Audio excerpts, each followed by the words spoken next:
with. Ladies and gentlemen, the Boogie Woogie Bugle Boy.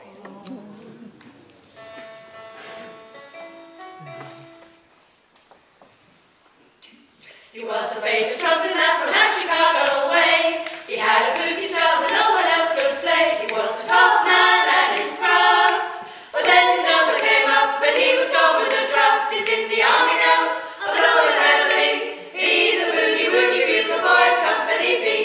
They made him blow a bugle for his Uncle Sam. He wrote it down because he couldn't jam. The captain seemed to understand, because the next day the cap went out and drafted a band. And now the company jumps when he plays reveille.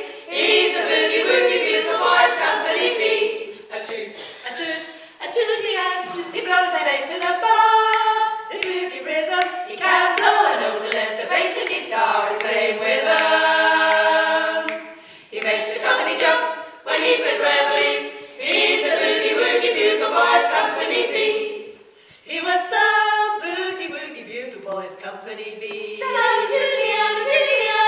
when he plays Boogie Woogie Bugle, he's as busy as a buzz bee. And when he plays, he makes the company jump late to the bar. He's a Boogie Woogie Bugle Boy of Company B.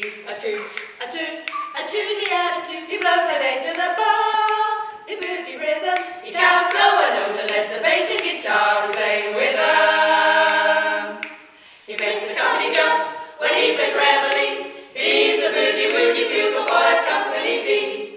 He puts the boys to sleep with boogie every night and wakes them up the same way in the early bright. They clap their hands and stamp their feet because they know how he plays when someone gives him a beat. He really breaks it up when he plays reveille. He's a Boogie Woogie Bugle Boy of Company B.